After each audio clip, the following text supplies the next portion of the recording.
And we're live with Mr. Nemanja Jokanovic. As So- everybody, as myself knows him by Nick, when I first met him, how many years ago? About 6, 7 years ago? If not almost 10. Yeah. And now you're with Octopart, right? Yes. It's almost 10 years. So yeah, some of the time is. Well, thank you for coming to Real Talk.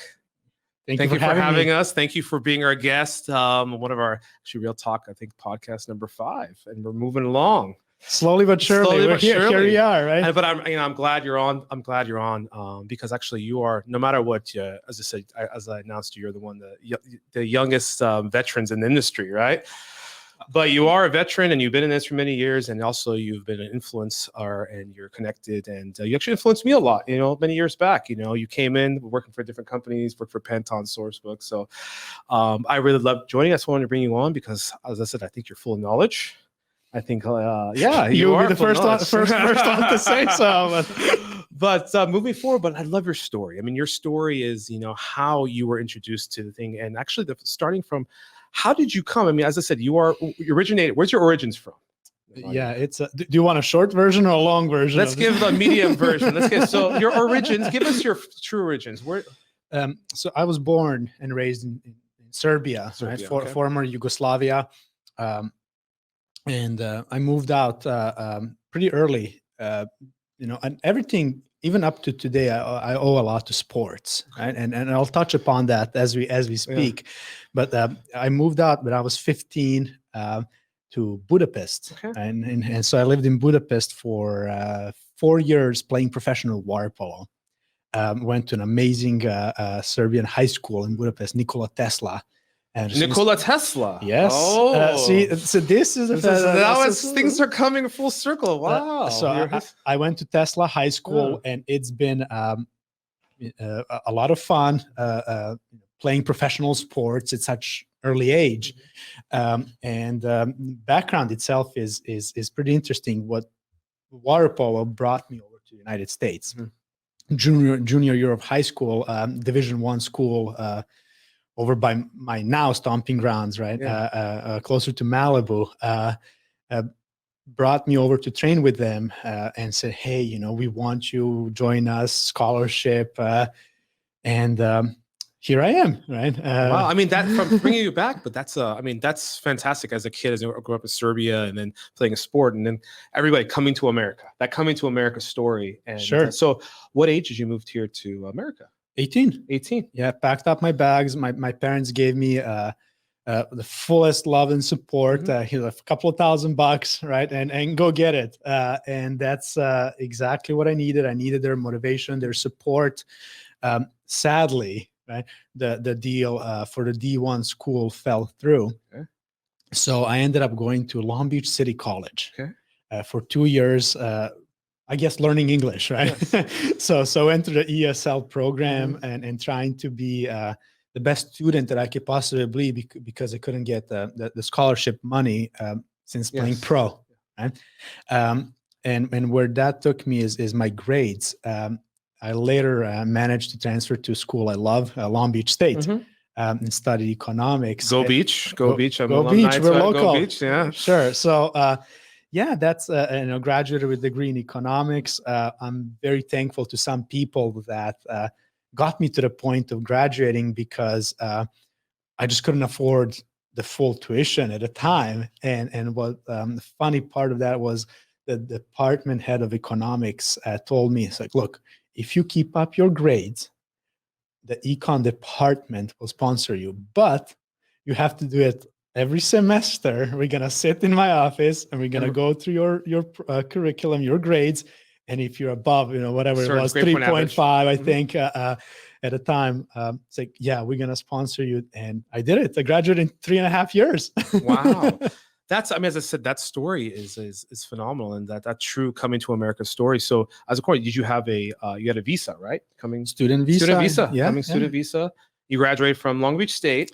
Long Beach State, degree in econ. Degree in econ. Oh, I didn't know. Wow, you're economist. Supply and demand. Basic. Need parts, we have them. So then so coming to America, so then also you had I think you have a family here that's like your second family, as you say, you lived with, correct? Correct, okay. Right. So I lived with the family here in Orange County, and they're still here. They're nowadays, right? They're godparents to my children. Oh wow. So Phenomenal. it's my second family. Love them to death. Maybe they will watch me one day. I'll Yeah. speak to you, but yeah. That's awesome. That's awesome. So now full circle, how did you get into the electronics industry? How did you flow in? Where were you starting from? Let's go back to the sports, Okay. right? So and reason I said that, right, the sports took me to the point where I'm at today is because I started a water polo club with my best friend here. I guess I joined him and in his endeavor as a coach, and we coached age group kids. And what happened, we met a lot of people. We had a lot of kids from Orange County who played for our club, took it to the next level, won multiple junior Olympics, and made it one of the most successful clubs in the nation. Really? Wow. Yeah. And with that, we met a lot of parents. So one of the parents introduced me, whom you probably know, Christina Cavanaugh, right? Of Source Today. Her son played for our club. Oh, wow. And I was starting to look for a job, fresh out of college. So she brought me on board to work for Penton at the time, later Informa, nowadays Endeavor. And that's how it started. Wow. So you came on as kind of like a new job, first job in the US, after sports, right? After sport, first actual desk job, as you would say. Sure. And you came in to a marketing, at that it still was a marketing company. Yeah. Business intelligence, intelligence marketing for the electronics industry. So that's why that's fascinating. So, well, that's where it all started from. But as I said, I know when we first met, you were still coaching water polo. So that's always been your passion. You've been a part of it, which is fantastic. As I said, that's how you got here. And as I said, it's as I said, these are types of things of how people can come to the States or how they come from another country, the immigrant, and your story is one of those, that success story. But at the end of the day, it was hard work. Just like you said, to keep your grades up, you have to, because you need sponsorships, you need to get through this, as I said, sponsorship grants to get through school, because everything costs money. You came with a backpack. Yeah. Did you have any other jobs before that, or were you just going to school? Were you just I mean, my job was playing water polo, right? It paid some good money at a time, but it's different when you look at it. You look at an Eastern European standard, and then you're trying to move that same standard of living to, I don't even want to say United States. I want to say Orange County, in California. It's called the little bubble that we live in. It's been an adventure, right? All over the place. But long story short, just grind every day, learn, put the hard work people, and I'm grateful to people throughout the industry. The day I entered this field, people like yourself and people I work with today were with me from day one. And we're able to see the progress of my career from the early stages. Yeah, that's one thing. I think you came in. One thing which is it's amazing. You come into this business or this industry or States with no bias at all. There's no bias. You have no bias about anything. No. You came in open-minded, and that's one thing I think we connected too. When you first came in and took over our account, we connected, and that's when you were with Penton in the beginning. Sure. Yeah. And so tell us the story of how that came through Penton. So how did it all start? What did you get into? And what did you learn in learning the basis of electronics distribution, electronics manufacturing industry? Yeah, it's been interesting to me, because when I first started learning about Penton, right, or components industry, it's like, okay, what is this industry you serve, right? Yeah. Who are these accounts? And these people are selling things that I've never heard of, right? Like MLCC, capacitor, inductor, connector, connector here and there, but okay, right? I studied econ, for God's sake, right? So it's been a learning curve for me. The industry itself was very interesting, because majority of the people, and probably when you speak to them, don't know what we do. Right. And as you speak to people all over, some of my customers say, how do you explain to people what you do on a daily basis? I was just telling them we sell nuts and bolts, right? or we sell everything that goes into your iPhone or your car. Components, all the components that go into build any gadgets. And that's pretty much how learning started. And then as I managed accounts all over the board, from niche distributors to catalog distributors. So I started learning, okay, what is, a certain commodity of a component, and that's how it was, right? Really learning one stage at a time, and then as I started talking to people and what they do, and especially smaller companies, is this is where they would come and say, explain to me. It's like, this is what this component can do. This is what it does. This is what it powers. And it's been quite a story. Yeah, I mean, because you came in at in the middle of the digital revolution, correct? I mean, the 2010, 11. Yeah, I mean, no matter what, we started in early 2000s, but I think it started maturing more in the 2010, 20. I mean, we're 10 years in. Yeah. So a lot of things have changed, and it was just a basic, because I remember when you came in, you're still selling paperback, you're still in the book, position in the book, So that's what it was. Our industry was still at the source book, or the book itself. Yeah, I was actually one of the last people who, and I take this with pride, I was actually one of the last people who sold the electronic source book, right? People were still placing ads. We were still shipping the book all over the place. And then during my tenure, the electronic book was transferred from print to digital. Yeah, because I remember when you came, was like, well, we want the space online. We don't want the book. Everything was, who reads, as I said, who opens a catalog these days? Because the newer generation, the millennial and the X, whatever you come into, is that generation was more of of just digital. Everything was access digital, from a handheld, from a computer, everything, mostly computer, then smartphones. As I said, the smartphone craze that started at that point. So it was, as I said, you were in the infant, as much as you've been in this, you were at the beginning of the electronic industry transforming to mostly more of an online platform, more like e-commerce platform. Click here, buy now, where we are today finally. But back then it still wasn't like that. It was, and I'm very fortunate to be at the very end of the I guess, call it end of print, right? If some people could argue and say, yeah, print still brings a lot of value. Yeah.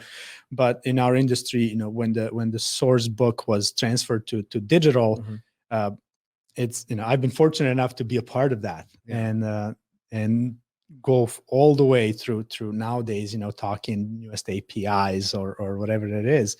But it's been a lot of fun, and every day we learn something new. So from being, as we would say, sale, everybody's in sales, and somehow we're all in sales. Sure. Being a salesperson selling a product or service, you have created a lot of relationships, right? You travel to create a lot of relationships, right? Yes. So overall, those relationships is, I think, maybe the core basis of what that's understood the knowledge that you've learned. People, you said, just like you said, you've learned about components. You learned that where you want to go, and the excitement, because every time I ever talk to you, you're always excited about the industry. So what is it that really excited you about this industry? And you've been in this industry for over 10 years now. What is it that really excites you?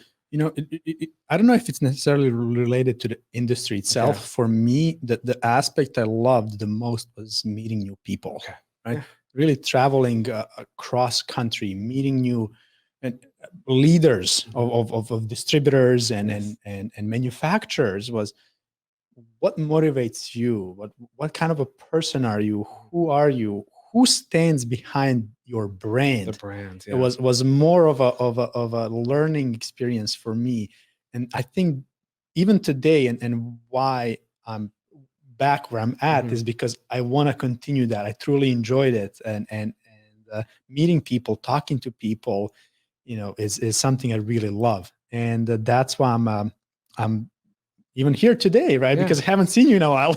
Yes, I haven't seen you in a while, and the things have changed. And but those relationships, because I can say, is whenever it's the energy you brought. And you're right, the leaders, right? You met a lot of people. You have a lot of network because you were just. But because in electronics industry in general, there's a lot of behind the scenes. People know the brand, or they know the name, or they know the company, but they don't really know the people behind it, because we are like as I said, we're the best hidden secret, as Jackie Maddox would say, we're best hidden secret. And it is because the leaders weren't so in front as leaders a lot of industries are today. But you got to meet a lot of them. You got to see a lot of them. And that's, I think, kept that excitement and the network that you have today and where we're going. And the marketing. So your road path went from, so your path started from Penton, then it's, a couple names bought out. And then from that point, you decided to leave Penton. I did. I Uh-huh. wanted to go to learn even more about components and Okay. how components work. Mhm. And before getting into that, I just want to say hi to Jackie. Yeah. And a funny story about Jackie is before Women in Electronics started, Mhm. 2 years ago or even Yeah, 3 2017. I know the history now. 3 years. I don't know if she mentioned that, Yeah. but I was, and if she's watching that, that's gonna be fun. We were flying back from EDS, Okay. and she was still working at a different company before. She was at a rep company. Yes, she was at a rep company. And we were sitting on the plane, flying home from EDS, and she was telling me about her vision. Just pure luck. We were sitting right next to each other on the plane. We started talking, and she told me, I have a vision. I feel like a lot of people in this industry can support what we stand for. There are not a lot of us women, and her vision really inspired me. So we talked about how she wanted to start. At the time, it was, she mentioned it was a program, right? And look where we are today. I think when last time I checked LinkedIn, there were almost like over 2,000 followers, and what they're doing. She's and got about 500 members, and she's trying to build it to a couple few thousand and build the diversity and the empowerment. I mean, it's miraculous, and I love what she's doing. And yeah, it's a great story. So that's where it started. So on the plane, you met her. We were flying home from EDS. We were and randomly we started, and it's like, oh, as always, right? Many people who fly from Vegas at the same time. It's like, we're at EDS. It's like, yeah, I was, right? And she said, yeah, I have this vision. I want to do this thing. And 6 months after our conversation on the plane, I see this little thing pop out on LinkedIn. It's like Women in Electronics.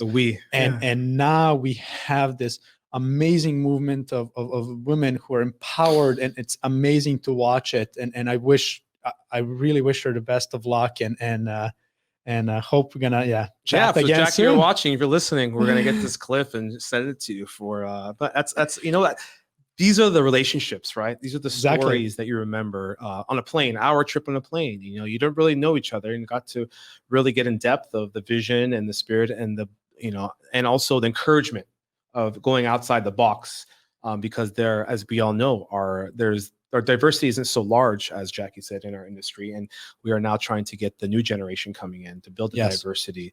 And because we have successions happening this 5-10 years, and we need to build that diversity and bring it in and bring the excitement back.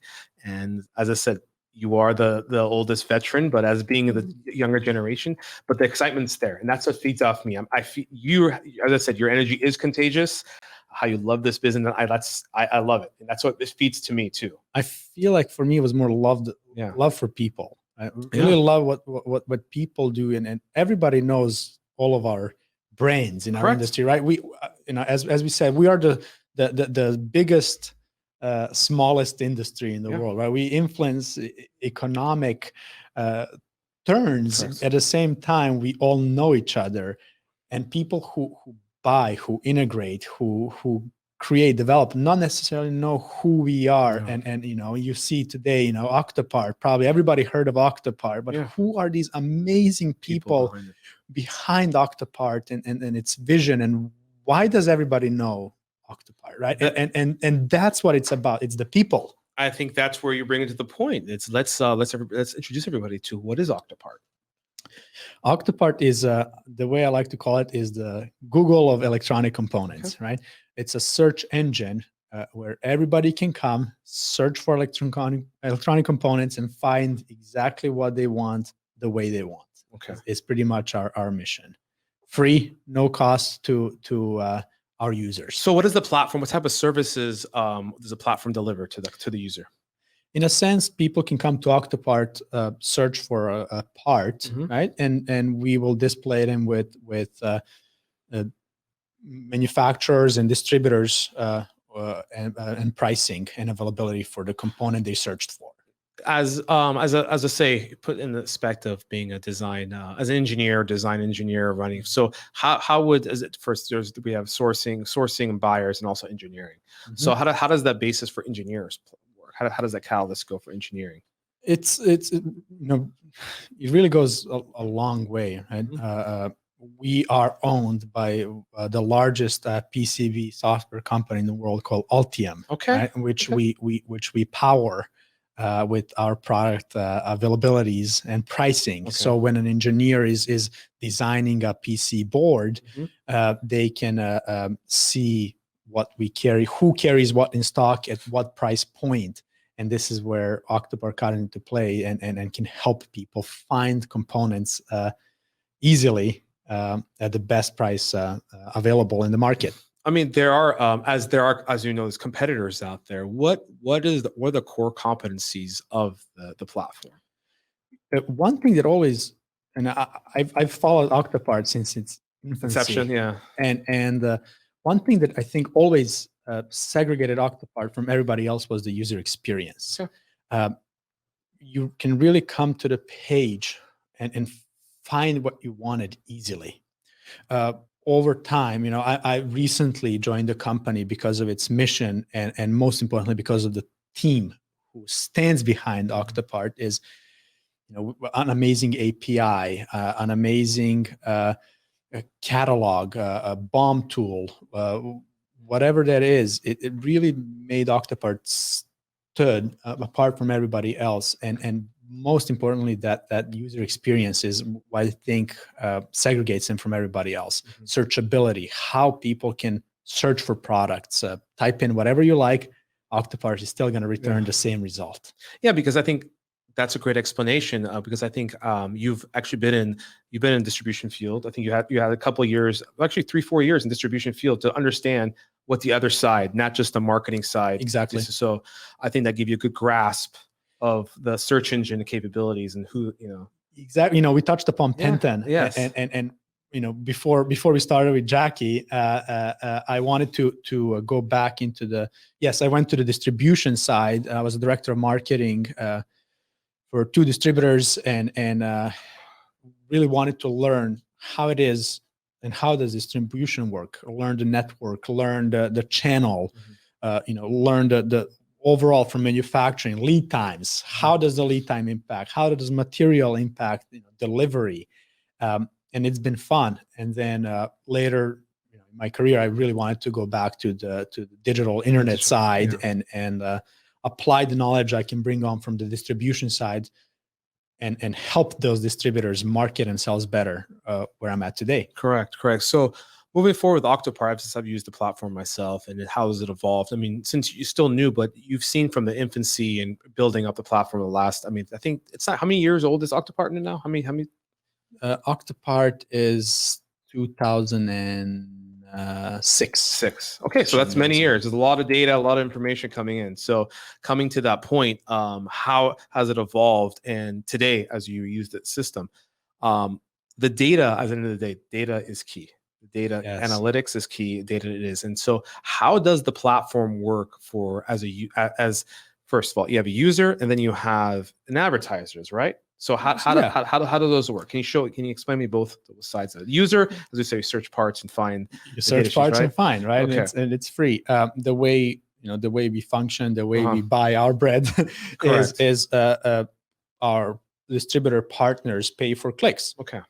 So people can come list their product availabilities, inventory, or non-stock inventory in case they want to request for quote, and market their products to a little bit over 10 million engineers and procurement, users who come visit Octopart annually, and we pretty much help engineers and buyers find components from the proper sources, and that's the goal, right? Every click is sponsored, and you know, we try to navigate and steer traffic towards end users. So as I said, Octopart is very, as I said, SEO friendly. You find it on Google, you put search engine. So that's when it's PPC, as we would say, right? The PPC is pay per click for it. But at the end of this day, I think there's a couple competitors out there that you have. Where do you think Octopart really plays in the escape the top 3 players? You know, one thing that really comes to play is we launched our new API last week, right? And I can only speak so much to our API because I've been at the end result of it. The team has been tremendous. Engineering, product, all the knowledge that came into developing that API is unbelievable for me to watch as somebody who joined at the almost at a launch stage. Mm-hmm. But what our Octopart can do, our API can do, is can power a lot of good EMSs, a lot of OEMs, right, and really help companies globally understand how pricing, availabilities, lead times work, and integrate that API into to their systems, to to their improve the system, supply so they chain, can pricing, bombs. I improve. mean, Exactly. yeah. So I mean, it just speeds up. At the end of the day, data is key, and it's how you query and take the data and use it, manipulate it to get to faster and faster and more calculated response. Exactly. Especially for EMS, OEM, anybody who's in manufacturing understands, like, you have a bomb that might have 100 to 1,000 items or a couple thousand. Yes. How fast can you go through it? You need more people. They want to turn that thing around in one day or 2 days. You need systems. These days it doesn't work. You need systems to run it through. So what you guys are doing now is you've built an API integration. Correct me if I'm wrong. That can also tie into people's systems. Yes. So they can use the system. All the data that is in Octopart can be extracted, but run through for their bill of material, scrubbed, pricing, put in pricing for the parts, like doing a basic bill of material costing. Right? It is. Yeah. It is. It's a BOM tool, correct? And it's more than a BOM tool, and that's the beauty of it, right? There are multiple people who can fulfill BOM. Mm-hmm. And remember the days where we were quoting BOMs manually, but what Octopart can do is measure historical data and how that data is used with our new API. What are those components that are influenced or are about to influence the manufacturing process?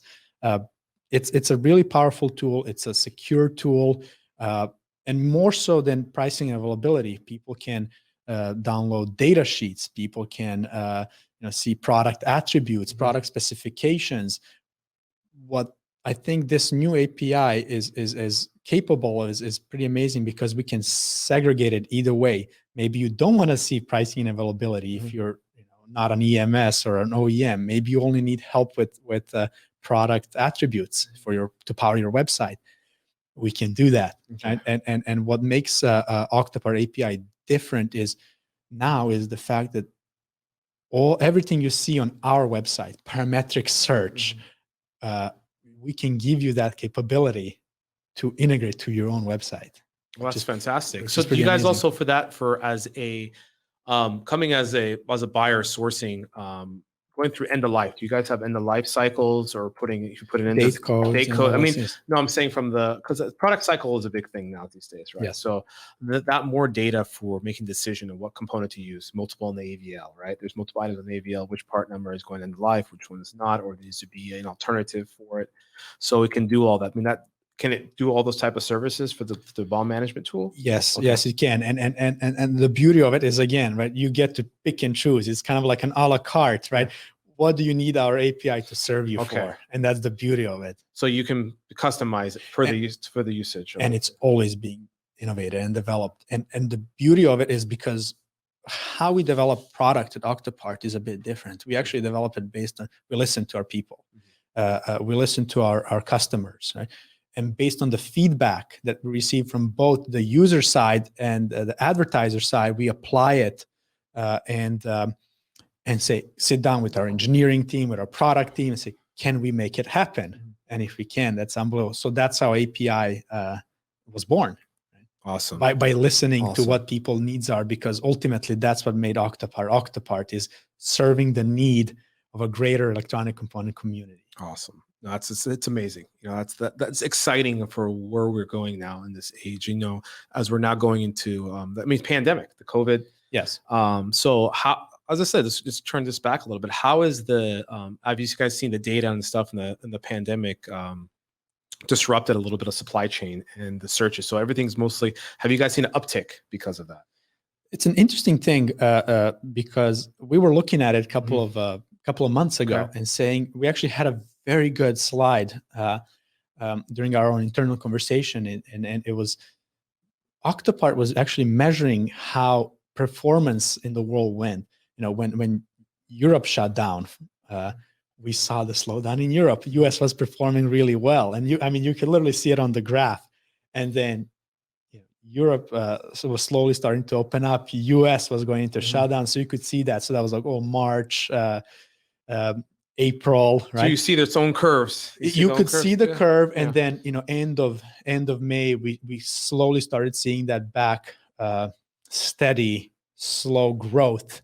But you could see as countries were shutting down, if you followed news, right, you could see that that's what Octopart traffic reflected in terms of clicks per country. Oh, wow. Which was very interesting to watch, because it's like, yeah, there's definitely an economic impact going on. Circling back to what we brought on, we're the smallest, biggest industry in the world, because we saw the economic impact go down as the result, on our own graph, as the result of COVID, and how every country was shutting down and opening up. Yeah, I mean, it's fascinating, because what the data can tell you. The data tells the story. At the end of the day, the data can always tell the story of what's happening in the market and how it's really it's changing the market, how people work, how people sourcing is done. Of course, the political side of tariffs and things happening is not helping at all either. Sure. So for how is the business of Octopart through the COVID? Do you guys saw some downtrend, but now are you on an upswing, or how is the searching going? How's that? Yeah, I mean, we are. I'm proud to say we're really happy currently of how traffic is performing. Right. Ultimately, is our traffic will perform as long as we deliver what people need. Correct. Right? And I know a lot of people are transferring digital. Everybody's working from home. Everybody's trying to understand the best way of sourcing components is, and this is where Octopart can help. Right? You can search anything from anywhere whenever you want. So we've seen a steady growth in traffic, with June being one of the best months we ever had. Wow. Really? That's amazing. I mean, it's as the world is. I mean, we were going up and downs. The U.S. did open. Everywhere, China's open. Europe is opening more as the floodgates go. Because we did, in my opinion, the first March, April, we did have a shutdown, and there's a lot of backlog. In my opinion, a lot of backlog. So that's why I wanted to understand is, do you see any trends of shortages, or any trends or any type of trend that you see in the marketplace from the data that you guys collect? Do you see any abnormalities or anything surprising, something you can share with us? It's interesting when it comes to the product categories. And I like to, when I talk to my partners on the distribution side, is we look at product categories for the past, let's say, 6 months. What is it? And you could really see the sensors and optoelectronics being highly demanded. Okay. March, April, May, and then slowly, as people started figuring out that, yeah, we need to make respirators, we need to make ventilators. Right? It was that slowly started slowing down, and then we started seeing a uptick again in ICs and connectors. Particularly connectors. Being back one of the top categories again. I mean, sensors, of course, because a lot of the sensors, I think, for the temperature sensing. For medical, exactly. Temperature sensing, everybody went thermometers, all the handhelds, digital. I mean, it's a big thing now, because temperature is everybody wants to get their temperature checked, even though in our office we have a temperature rapid scanning to give your temperature. But I mean, at the end of the day, it is the safety of what we do, the protocol. But it is, I think there's a lot of abnormalities of the supply and demand that's changed because of COVID, what's needed. But I think it's just, in my opinion, is accelerated it put our foot on the accelerator for digitalization. Yes. In general. I can really generalize digitalizations, but everything's connected. Because I can feel it. We went to a lot of companies, probably you've been with before. Some companies are very digital based, some companies are not. And it's, how do we communicate, right? How do we do our Zoom calls? Do we have internal global intranets? Is cloud-based data computing, AI? That's one thing I wanted to discuss with you. Plus even some of the customers you're dealing with, some of your end customers, and what do you think that you see that the trends are happening with? What's booming right now? Do you think things have the talk that's up? Do you hear new talk about what's booming, what's being accelerated? It's when it comes to technology and people going back to work, right? Yeah. It's a lot of back and forth. Is it safe? Right? Correct. Is it? How can we do business? Or the way we do business, is it ever going to be the same? Correct. Right? I used to travel. I used to see people. We used to brainstorm and strategize together how we can bring their product up to the market. Now we do that via Zoom, right? If you asked me 3 years ago what Zoom was, I was like, I don't know what that is. Right? Some startup. So now the Zoom is a daily. So everybody's adjusted to Zoom, And I feel like that's going to be a big part. A lot of people are going to go back to office potentially 2 or 3 times a week. Maybe some will switch to work 100% remote.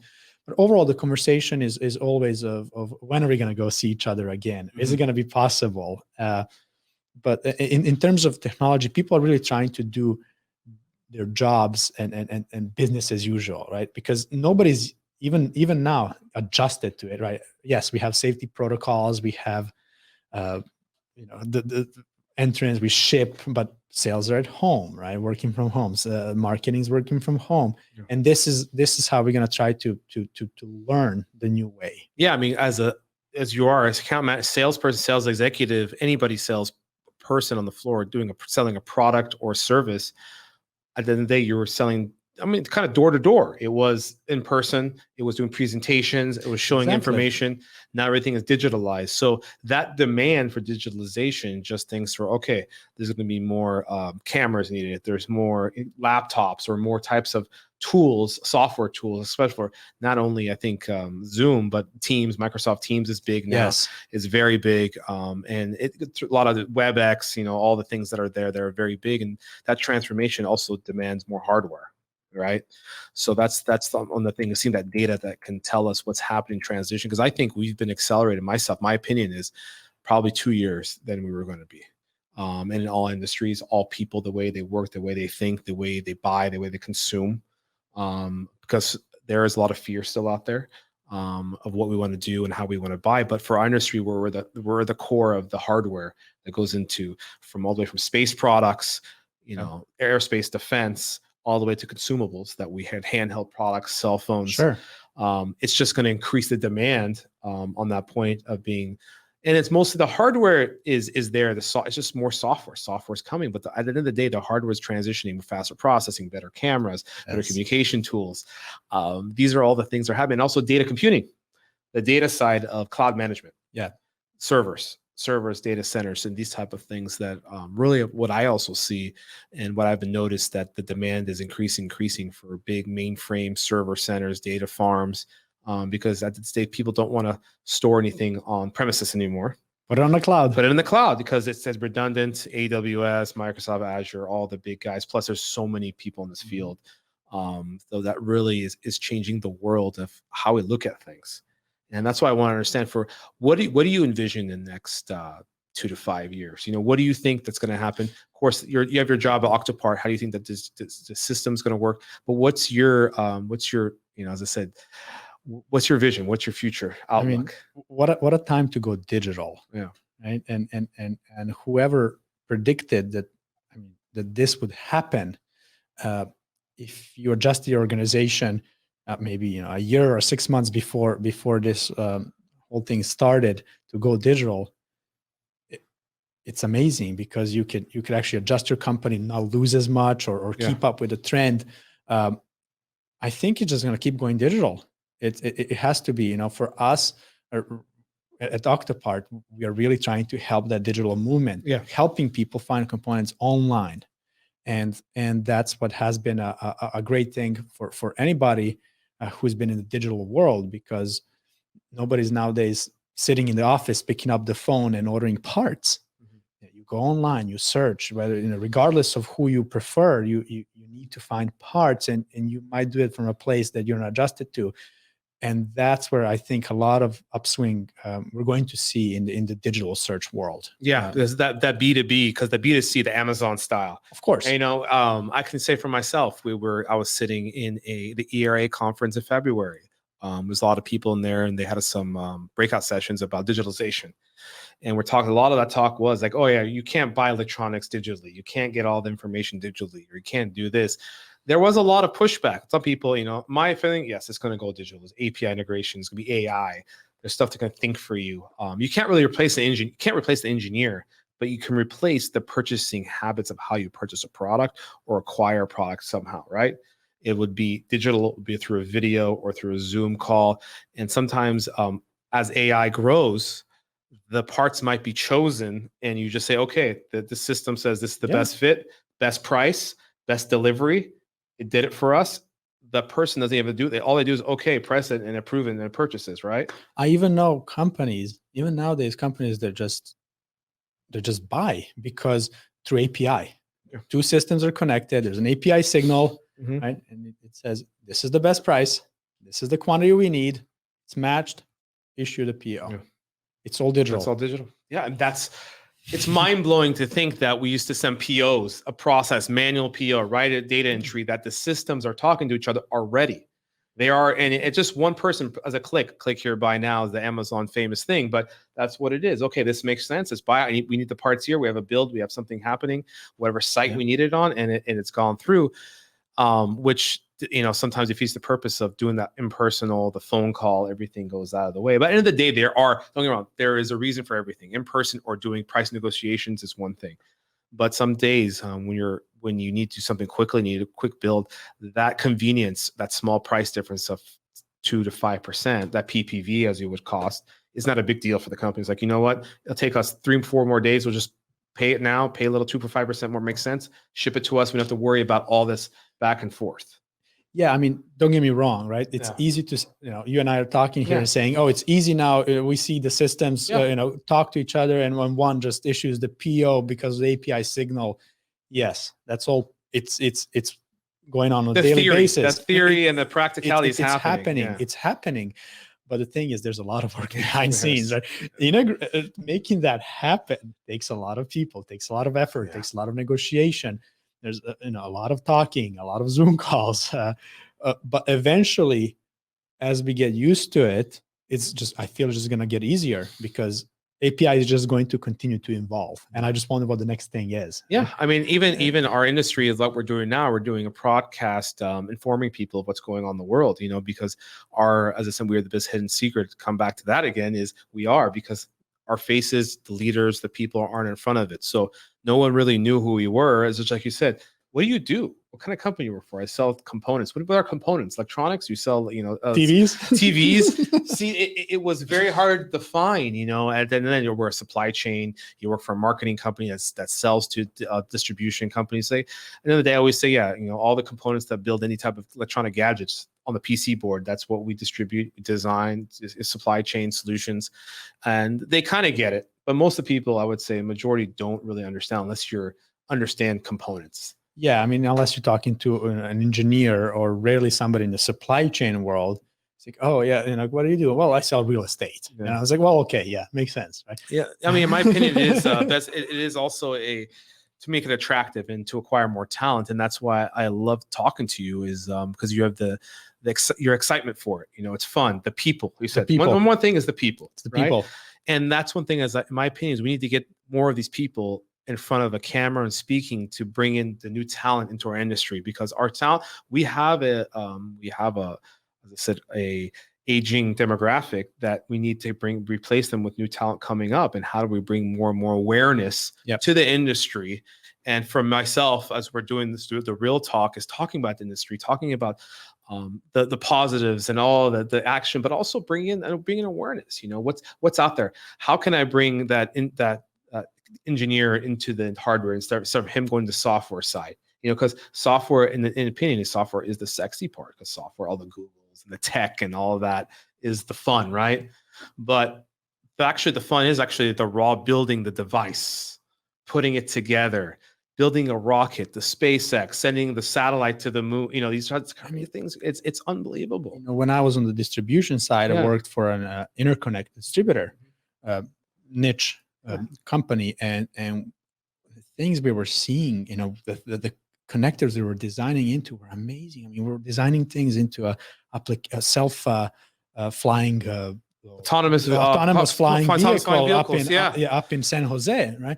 And just watching those things fly, or self-driving vacuums, or what, everything is autonomous, self-driving. And it's like, wow, like I'm seeing this connector being assembled now, and in 3 days that thing is going to go into a flying vehicle that powers itself and flies on its own.